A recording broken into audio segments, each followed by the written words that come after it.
Welcome back. You're still tuned into Midcap Masala right here on ET Now. And as promised, let's speak to the management of eMudhra. Mr. Venkatraman Srinivasan, founder, chairperson at eMudhra, is now joining us.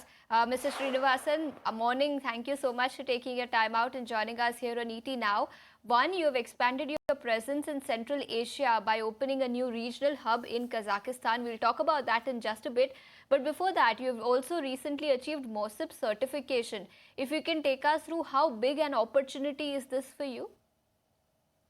Yeah, MOSIP certification, because if you see India today in digital transformation, India is leading. And India has put in place a good digital public infrastructure in terms of e-signature, then the ID enablement through Aadhaar and also the UPA and all that. So this combination is what MOSIP is made as an open source. And MOSIP is advocating this for several African markets and South American markets and various markets. And we have become a MOSIP official implementation partner. So whichever country wants to implement the MOSIP framework, and in India, we have experience of implementing all this. So we can take this experience to several African, South American, and other some of the East Asian countries for implementation of this digital public infrastructure.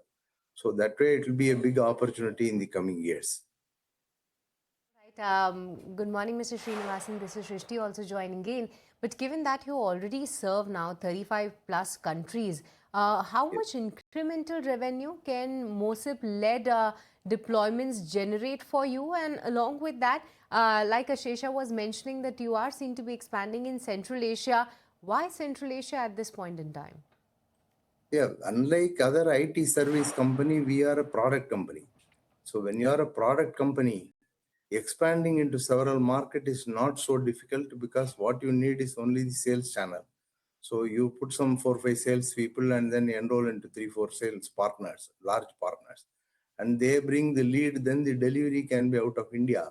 So whatever incremental revenue, even if let us say 2 million, 3 million, 5 million incremental revenue comes, that adds significantly to our PAT margin.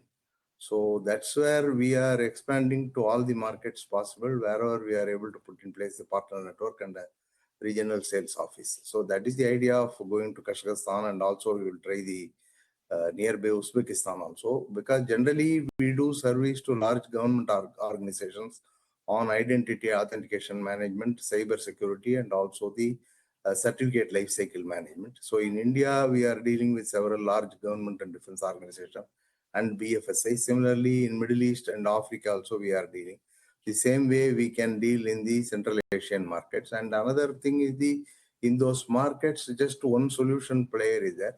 And there are several certifying authorities, and our products are much superior because it has evolved over several countries. So that way, it is easier to penetrate in those geographies. So that's where we have chosen to go there. Right, I understand that you already have presence in the domestic market, you are eyeing several other geographies. But if you could take us through the strategic roadmap of expansion, which geographies in particular are you looking to expand into? We have already, if you see, last 6-7 years, we have expanded into Middle East market. Now we are consciously expanding more into the Africa market. We are already in Kenya. We are in Tanzania. Now we are expanding into Ethiopia and then trying the West African market also. And we are trying South American market. More than this, the North American market also we are aggressively trying. So we have set up a data center in New Jersey and also in Salt Lake City. And then we have created a team in North American market, because if you penetrate the North American market, it will be a huge opportunity. So that's where we are trying, particularly in the certificate lifecycle management and the identity and authentication management side. So that way we are trying to penetrate. And coming to the Far East market, mainly we are trying the Indonesia and Philippines. All right, but along with that, Mr. Srinivasan, you must be hearing a lot that's happening around with respect to AI. You just said that you are different from the other IT companies. You are a product company. We do understand that. But is there any way that you see AI impacting or helping your business to grow going ahead? No, AI will definitely help us, because there will be a good tailwind through AI. Because what is happening, the identity and authentication management, initially it was only for humans. Then later on, the concept of with the IoT and smart cities, the concept of identity and authentication for the devices came. Now, with use of several AI agents for various tasks, the AI agent also has to be identified properly because it should not do wrong things and all that. So there will be need for enormous identity requirement for the AI agent. So that way, that will be a huge tailwind for us. The AI will be a huge tailwind. And another thing is the post-quantum cryptography, which is also expected in another 4 5 years. That will also, then your existing encryption, whatever you have done over and above that, you might have to do the post-quantum encryption also. So these two things we feel as a very positive outcome and very huge tailwind for us in the next 3 to 4 years.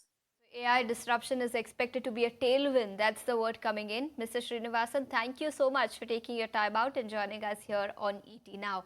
With that, it's a wrap on this edition of the show. Thanks so much for tuning in. Buy now, sell now will come up next.